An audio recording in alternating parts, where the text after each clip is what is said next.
Eu tô muito feliz com o episódio de hoje, sabe por quê? Porque eu vou compartilhar com você 3 projetos que eu fiz nos Estados Unidos quando eu trabalhava numa empresa, na empresa americana, quando eu comecei a trabalhar, para que você entenda um pouco mais da minha trajetória. Tô muito feliz de compartilhar aqui com você esses projetos. Eu não posso falar o nome real desses clientes, porque a gente assina um contrato que se chama uma NDA, que é um contrato de confidencialidade, então eu não posso falar o nome real, né, desses clientes, mesmo porque senão isso pode realmente dar problema para mim em questões jurídicas, mas eu posso sim mostrar os projetos sem falar do nome deles. Então eu vou falar projeto número 1, número 2 e número 3, e vou falar as características da família, o que aconteceu em cada um deles, e também vou compartilhar aqui com vocês as imagens que eu tenho, né, dos renders, enfim, desses projetos, e vou falando aqui com vocês. Eu tenho certeza que vai ser muito gostoso. O primeiro desses projetos, quando eu comecei a trabalhar nos Estados Unidos, né, você já sabe a minha história, eu caí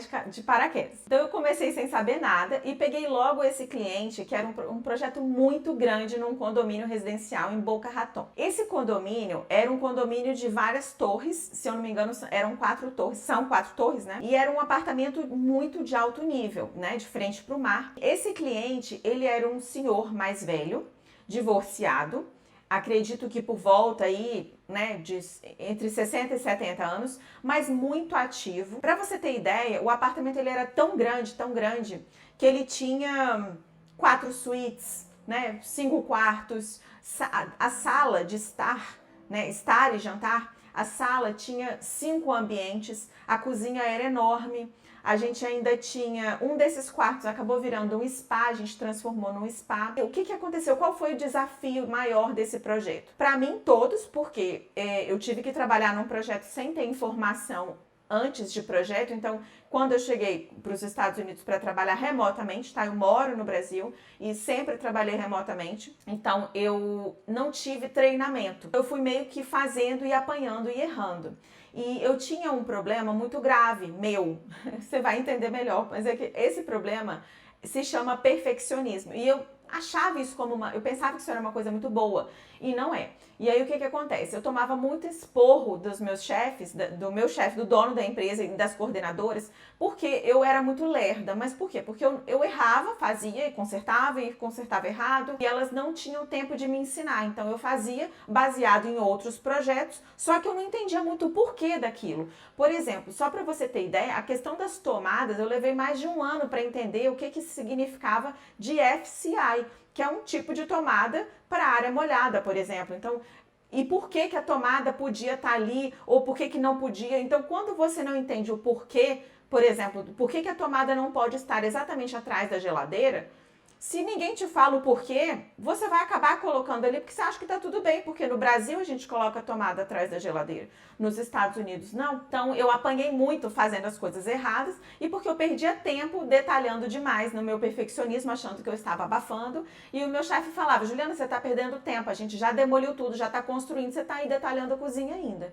Então, o que acontece? Esse projeto, ele foi um desafio de forma geral, porque foi o meu primeiro projeto, foi o meu bebezinho, foi o meu primeiro contato com o cliente, com tudo nos Estados Unidos. Eu não tinha contato diretamente com o cliente ainda nesse momento, eu entrei como cadista, então eu recebi a planta em PDF, e ela já vinha com os notes, com as anotações todas. A gente usa... Nos Estados Unidos se usa muito o tablet, então as meninas desenhavam no tablet, escreviam tudo e me mandava aquilo com todas as observações no próprio PDF. E aí eu fazia as alterações, eram sempre muitas, porque eu errava muito e ficava ali naquela pressão e fazendo, mas muito apaixonada, porque era muito gostoso, é um desafio maravilhoso. E aí, por que esse projeto eu trouxe ele para te mostrar? Primeiro porque essa planta, você tá vendo aqui que ela é muito grande.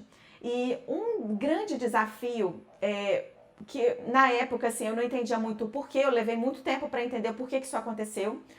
A gente chegou a fazer, eu cheguei a trabalhar junto com a coordenadora desse cliente específico, a gente fez 24 revisões desse projeto. 24. Juliana, é normal o cliente americano fazer esse tanto de revisão? Não é normal. O cliente americano normalmente faz uma revisão, 2 e olhe lá. Porque ele sabe que custa caro, tempo é dinheiro. E se ele te pedir muita revisão, aquilo vai refletir no orçamento. Porque a gente faz o orçamento nos Estados Unidos baseado no cálculo de produtividade, de horas. Então, se você gasta 100 horas e ele te pede muita revisão, você tiver que gastar mais 50 horas, ele vai ter que pagar por essa diferença. Ele sabe disso. Então, ele não fica te inventando moda. Só que esse cliente, ele também tinha tanto dinheiro que para ele queria o projeto. Se ele pedisse 1 milhão de revisões, a gente tinha que fazer. Problema não era, dinheiro não era problema para ele. Só que qual era... por que teve tantas revisões? Por que foi difícil?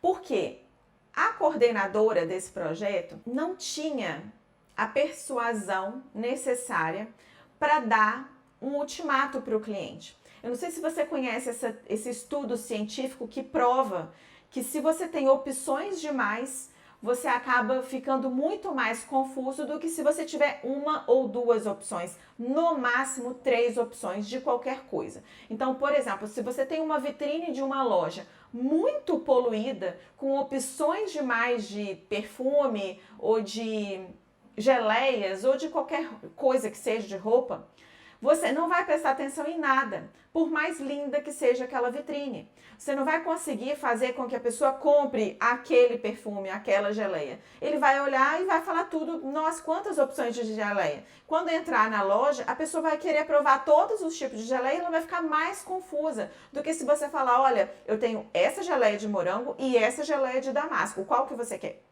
Então, você tem que saber dar opções para o seu cliente sem inflar, sabe? Sem sufocar o seu cliente. E outro ponto muito importante, nós arquitetos e designers, a gente precisa tomar decisões pelo cliente. A gente precisa, chega uma hora que a gente precisa falar, olha, tudo tá lindo, mas esse sofá vai ser melhor para você. E o que aconteceu com esse cliente? Tem uma vista para o mar, como vocês estão vendo aqui. Então, é um apartamento que estava de frente para o mar e tinha vista em vários ângulos diferentes. Porque as varandas são em bico, assim. Então, em vários cômodos da casa, a gente tem acesso, tem essa vista maravilhosa. E o cliente queria, na sala, como é uma sala muito grande, vários ambientes, ele queria que todos os sofás, que é impossível, tivessem virados para o mar. Só que vocês estão vendo aqui no projeto que a vista para o mar ela é limitada até certo ponto. E a sala ela é comprida. Então eu tinha vários ambientes que em determinado momento você ia ficar de costas com o sofá de costas para o mar. E a gente foi mudando e mudando. E os sofás dele, a gente foi em loja. E a gente não, né? A coordenadora do projeto, ela ia em várias lojas, olhava opções e ficava me pedindo para mudar. E nada era bom o suficiente para esse cliente. A culpa era do cliente ou a culpa era da arquiteta? Fala pra mim. A culpa era da arquiteta. Por quê? O cliente que é muito indeciso? Não, a arquiteta é que não pôs um ponto final. Ela é que deixou o cliente livre demais, deu opções demais e ele acabou, né, ele vai ficando mais em dúvida ainda. Ele vai ficando inseguro. Por quê? Porque tudo tá bom ou tudo tá ruim. Então você tem que chegar uma hora e falar, olha, é isso daqui e ponto, acabou. Então esse cliente, ele deu muito trabalho, foi meu primeiro ano na empresa. Eu entrei na empresa em janeiro, fevereiro, março, abril. Para você ter ideia, esse cliente, ele chegou até o Natal. Então eu fiquei quase, né, muitos meses, 6 meses, 9 meses, 9 meses praticamente com esse cliente trabalhando. Quando chegou o Natal no final do ano, eu já não aguentava mais ouvir o nome dele. Quando tinha reunião e vinha as alterações, eu ficava já arrepiada com aquela sensação de esgotamento, porque tanta alteração. Ok, então aprendi muito com esse cliente, foi maravilhoso. Em compensação, os outros ambientes, foi muito bom trabalhar nesse cliente, porque ele, como era um projeto completo, eu também aprendi de tudo um pouco. Então eu fiz também um master bathroom enorme. Aí que eu fui entender que os americanos gostam, por exemplo, de cabines individuais para o toilet. O toilet é literalmente onde fica só o vaso sanitário. A gente faz um cômodo, fecha o vaso sanitário, a pessoa entra tipo uma cabinezinha de aeroporto, uma cabine de banheiro público. A gente fecha e a pessoa só tem o vaso sanitário ali. E ele queria um feminino e um masculino, mesmo sendo solteiro. Então foram muitas descobertas, sabe, em um projeto só. Isso foi maravilhoso. O segundo projeto, ele foi ele foi só a parte boa. Quase que eu falo o nome do cliente. Essa família, eles são de Chicago, eles não são da Flórida, mas a Flórida era a segunda ou terceira casa, se eu não me engano. É muito normal isso, as famílias morarem nos estados mais frios, né, mais pro norte, quererem fugir do inverno. Então se chama snowbirds, que é quando essas aves migratórias, né, essas famílias vêm fugindo do clima rigoroso. E a Flórida, que tem um clima mais ameno, é muito normal que essas famílias tenham a segunda ou a terceira casa lá. Era o caso exatamente dessa família, que eles têm uma empresa muito grande lá em Chicago.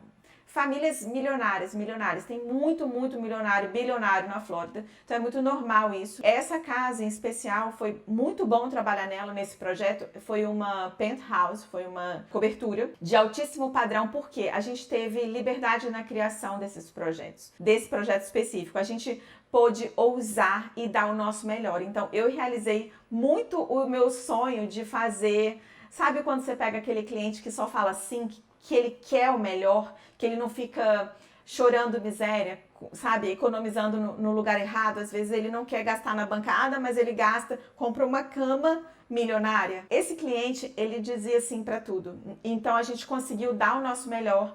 A gente criou esse painel que eu tô mostrando aqui para você agora, esse painel todo esculpido no mármore, na pedra. Ele foi feito na Itália, numa empresa que se chama Citico, eu vou colocar aqui. Todo feito personalizado. Então a gente criou o desenho desse painel, todo calculado, milimetricamente calculado, e ele veio em pedaços como um quebra-cabeça e foi montado em loco. E ele foi esculpido na Itália e ele foi trazido aqui para a Flórida. E montamos esse painel. Então a gente fez aqui também uma adega maravilhosa. Eu também pude explorar aqui nesse momento, nesse cliente, quase que eu falo o nome dele de novo. Com esse cliente, eu já tinha um pouco mais de experiência, eu já estava no meu segundo ano da empresa, então eu já tinha, sabe, um pouco mais de traquejo. Quando você vai pegando, vai deixando de sair daquela fase de muito aprendizado básico que eu entrei, você começa a se soltar um pouquinho mais, sabe? Começa a dar sugestões. E aí a minha chefinha, minha coordenadora, ela ia falando, Ju, dá sua sugestão, faz uma opção de banheiro, faz uma opção de cozinha. Isso é muito gostoso, porque a gente tem a oportunidade de crescer, a gente tem a oportunidade de criar. E aí a gente fez uma adega, um painel de televisão maravilhoso, a composição da sala, do sofá. Inclusive, quando eu trabalhei nessa empresa, essa empresa faz contratos turnkey. O que é o contrato turnkey? É você fazer desde o projeto até a execução da obra e a produção final. Então, nesse caso, a gente produziu a casa inteira para o Natal. Isso já era no meu segundo ano da empresa, foi no Natal do ano seguinte. E aí a gente produziu a casa, desde a almofada que fica no sofá, todo o mobiliário, a escova de dente, os talheres, tudo foi escolhido, personalizado, exatamente como a gente faz no Irmãos à Obra. E tanto que essa casa está decorada com o Natal para receber a família, porque eles iam vir passar o Natal aqui nessa casa, nesse apartamento, que também era a segunda casa deles, né? Porque eles são de Chicago. A gente produziu a casa, então foi tudo assim, muito nos mínimos detalhes, muito bem pensado. E quando eles entraram nessa casa, quando eles viram o resultado, foi muito prazeroso, porque eles fizeram o projeto totalmente 100% remoto. Porque eles não moravam na Flórida, eles moravam lá em Chicago e a gente conversava, as reuniões eram 100% online. Raramente eles vinham à Flórida para poder escolher alguma coisa. Então é muito bom quando você monta o projeto, o cliente só chega e faz aquela surpresa final, exatamente como nos Irmãos à Obra.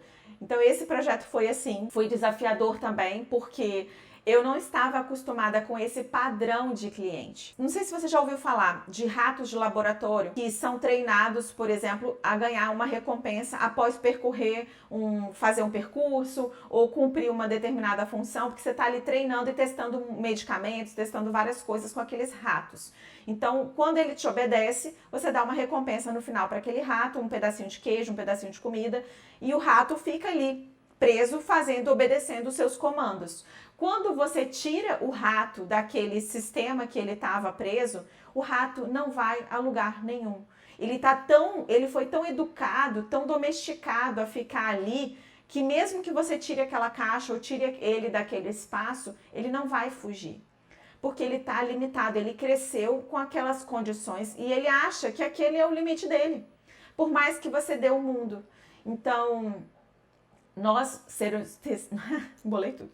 Nós seres humanos também somos assim. A gente acaba sendo domesticado e a gente se acostuma com o limite que nos é dado. Então, se a gente está acostumado com um cliente que gasta pouco, que é muito escasso, que tem miséria, que fica ali naquela mesquinharia, economizando com tudo, quando você tem um cliente que te dá liberdade demais, você também fica completamente perdido e não sabe nem para onde ir. Então, esse cliente, ele me deu... É claro que eu quase que tive que fazer uma análise de terapia para entender isso, que eu precisava me libertar disso. Dessa escassez que eu tinha no Brasil de fazer projetos muito contadinho, com dinheiro muito contadinho, né, do cliente. Então, quando você tem esse passe livre, é um novo exercício que você tem que fazer profissional, e por mais que eu tivesse bagagem e referência e muita experiência de arquitetura, eu não sabia até onde eu podia ir. Mas eu posso escolher tudo do bom e do melhor, eu posso escolher o mais caro, e nem sempre o mais caro vai ser o melhor. E encontrar esse equilíbrio de novo. Então foi um segundo desafio para mim, conseguir lidar com novos padrões financeiros dos clientes. Sabe que até então eu não tinha esse nível de cliente no Brasil, que é um nível de cliente muito, muito high-end. Nos Estados Unidos a gente tem um cliente de luxo, que ele vai girar ali em torno de 2 a 5 milhões de dólares, um apartamento. E você também tem os de ultra luxo, super luxo, que vai girar ali em torno de 20 milhões de dólares. Então você muda de patamar, o cliente de 2 milhões não é o cliente de 20 milhões. E acessar esse cliente, entender as necessidades desse cliente foi um grande desafio para mim. É claro que eu não estava sozinha, eu tinha assistência, tinha coordenação, tinha era uma equipe, eu nunca trabalhei sozinha dentro dessa empresa, graças a Deus, porque eu precisava dessa escola, né? Eu precisava de aprender tudo isso, continuo aprendendo, mas eu me senti desafiada até onde eu podia ter liberdade de criar. E foi maravilhoso, porque o resultado desse apartamento, você está vendo aqui, foi assim... excepcional, os clientes ficaram muito satisfeitos, foi uma super produção, a gente conseguiu de fato pegar o melhor do mundo de design, de arquitetura e de tudo para trazer para esse cliente. E o resultado foi esse. O terceiro cliente foi outro. Eu tive muitos projetos, eu participei de centenas de projetos, gente. Eu vou trazer esses 3 aqui porque eu não tenho como falar de todos.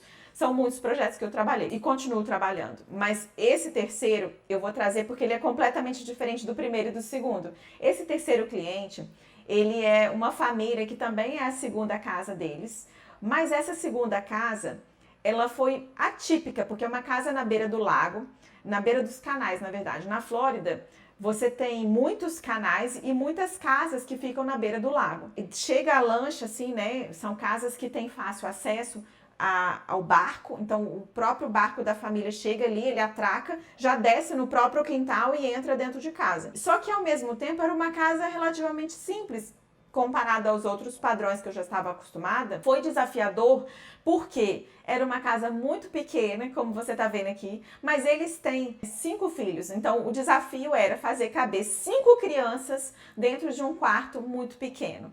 E até para acostumar com essas proporções das soluções inovadoras, foi bem diferente, foi ousado. É uma casa que só tinha 2 quartos, 2 banheiros, então tinha o banheiro social e tinha a suíte. Ainda assim era pequeno, e como se tratava de uma reforma, ainda assim a gente tinha que respeitar várias questões de medidas e acessibilidade. Por exemplo, quando você tem uma reforma, é obrigatório, porque às vezes a casa não foi construída dessa forma, mas se você reformar, você é obrigado a adequar a legislação em determinados pontos. Por exemplo, a questão da acessibilidade. Então, a gente teve que dar a solução de abrir um pouco mais a porta do quarto da suíte para que ela tivesse um cômodo inteiro 100% acessível. E não é 100% acessível de você ter que deixar rampa dentro de casa, não. Mas que a circulação permita uma futura adaptação caso haja necessidade da cadeira de rodas circular por aquilo ali, por aquele espaço. Então, pelo menos uma porta do quarto, a porta de entrada de um quarto, e o banheiro, ele tem que ser 100% adaptável à acessibilidade. Eu preciso já deixar o banheiro com aquelas barras dentro do box para segurar? Não. A princípio não é obrigatório, mas eu tenho que ter espaço para isso, eu tenho que ter as dimensões próprias para que se um dia eu precise, aquele banheiro possa ser adaptado. Eu aprendi essas questões também porque foi uma reforma. E além disso foi o desafio da questão do espaço, porque foi um uso completamente diferente. Eles também pediram, era uma família que tinha condições, mas ao mesmo tempo eles não queriam gastar tanto, porque é uma casa meio com cara de praia, com um estilo de navy, a gente usou o navy blue, que é um azul naval, que eu amo, a gente então pôde explorar alguns pontos, ao mesmo tempo a gente trouxe alguns pontos de cor também no vermelho, no branco, fizemos várias opções até encontrar um equilíbrio. Ao mesmo tempo a gente não podia extrapolar o orçamento. Também foi um desafio na questão da lavanderia, porque nos Estados Unidos a gente não tem tanque como tem no Brasil, né? Você não tem uma área de serviço com tanque e todo varal, não precisa disso. A gente conseguiu adequar a lavanderia, como você tá vendo aqui na planta, no corredor. Então a gente fez uma porta retrátil, que ao mesmo tempo é uma porta que ela dobra, não é uma porta sanfonada, é uma porta em V, assim, que você recolhe, e você consegue esconder ao mesmo tempo 100% a lavanderia. Você abre a porta e você dá de cara com essa lavanderia ali. Só que qual foi o desafio, além disso tudo, da questão do espaço, das soluções, como era muito enxuto, o espaço era muito pequeno para muita gente, teve esse fluxo que a gente teve que reorganizar, mas também porque, como a minha empresa fazia contratos turnkey de reforma, a gente também se envolvia na reforma. Então, quando começava a demolir, o que acontecia? Como qualquer reforma, vários imprevistos. Então, eu aprendi muito sobre as instalações hidrossanitárias nesse momento. Porque quando quebrou o banheiro social, os tubos não se encaixavam do jeito que eu tinha previsto. Porque no projeto fica tudo lindo, né? A gente passa a instalação onde a gente quiser. Só que, como era uma reforma, eu tinha que encaixar a posição da bancada nova do banheiro, encaixar aquela instalação na existente. E ela não estava encaixando, não dava o ângulo que precisava, porque o joelho não encontrava no ângulo da tubulação existente. Então, enfim, várias questões de instalações que eu pude aprender nesse momento, nesse projeto. E uma outra coisa que foi muito gostoso de fazer, que essa casinha, ela tem o clapboard siding, que é aquelas réguas de madeira do lado de fora da casa, na fachada. Então é uma casa bem bonitinha, meio que típica americana, essas casas pequenas e tal, que tem esse acabamento na fachada, e que até então eu não tinha trabalhado em nenhuma casa ainda, porque eu trabalhava em mais projetos de reforma de apartamentos. E reforma é uma grande escola, então essa casa específica, a gente teve tanto desafio na reforma em si, quanto na prefeitura. Por quê? O projeto já tinha sido aprovado na prefeitura, mas quando começou a quebrar, que algumas questões da instalação tiveram que mudar, a gente teve que atualizar o projeto da prefeitura também. Então, foi um aprendizado de várias formas diferentes, questões de código, de normativas, legislação e a prática ali da obra em si. Então, eu aprendi muito, mesmo estando à distância, porque a gente usava o Slack. O Slack é um aplicativo como se fosse o Skype. Então a gente compartilha ali tudo dentro do Slack e joga as informações tanto da obra, do design, do projeto, os materiais, todos os envolvidos, todos os agentes, stakeholders envolvidos no projeto, compartilham informações ali dentro. Então, dentro do canal do design, tinha tudo relacionado ao design. Dentro do canal de obra, eu acompanhava em tempo real tudo o que estava acontecendo na obra, porque a equipe de obra estava ali alimentando as informações. Então, eu pude acompanhar de perto e aprendi demais com esse projeto. E eu achei ele muito gostoso, exatamente por essa questão de ter ali as reguinhas, sabe? Aquele sonho de fazer um projeto de casa americano foi realizado exatamente com esse terceiro cliente. Bom, espero que você tenha gostado. Tem muita coisa aqui para você aprender, espero que você tenha aprendido, pegado aqui o fluxo dos apartamentos, as plantas, os layouts, espero que você tenha aprendido também bastante, que eu resolvi compartilhar aqui um pouco da minha experiência dos Estados Unidos, para que você se inspire também a se desafiar, porque a gente nunca vai estar pronto o suficiente. Eu quis muito trazer isso, sabe? Porque assim, todos os projetos que eu participei nos Estados Unidos dentro dessa empresa, e até hoje continua sendo assim, são desafios diários. Não pense você assim, é fácil para Juliana agora porque ela já passou por isso tudo, ela já está lá na frente. Não pensa você isso. Eu continuo tendo outros desafios. Eu não tenho o mesmo desafio de quem está começando, mas eu tenho os desafios de quem já está lá na frente, que continua tendo. Mas ainda assim eu te digo uma coisa, vale muito, muito a pena. Você está vendo aqui o meu sorriso, gente, a minha felicidade de compartilhar os projetos, esses 3 projetinhos que são projetos pontuais, né? São vários, eu fiz muitos projetos, mas eu não tenho como trazer todos aqui para você. Eles são projetos que só de lembrar, sabe, me enche o coração de alegria. E eu tenho certeza que você vai viver isso também quando você estiver fazendo projeto nos Estados Unidos, e eu tenho certeza que vai ser em breve. Se você ainda não é meu aluno e quer fazer projetos tão lindos e maravilhosos como esse, você pode trabalhar 100% remoto. Eu comecei como cadista e saí como lead designer. Imagina o que você não pode fazer. Muito mais, porque imagina eu comecei do zero sem saber nada, imagina você que já vai começar sabendo isso tudo que eu tô te dando aqui de mão beijada e ainda muito mais dentro do programa Seja Arquiteto na América, é muita coisa. Você já tá anos-luz à frente do que eu tava 4 anos atrás. Então entra no programa Seja Arquiteto na América, o link tá aqui na descrição desse vídeo, eu tenho certeza que você já tá pronto para mudar de vida também e ganhar muito dinheiro nos Estados Unidos e ganhar em dólar, ser valorizado de verdade. Grande beijo e eu te vejo dentro da comunidade, hein? Tchau, tchau!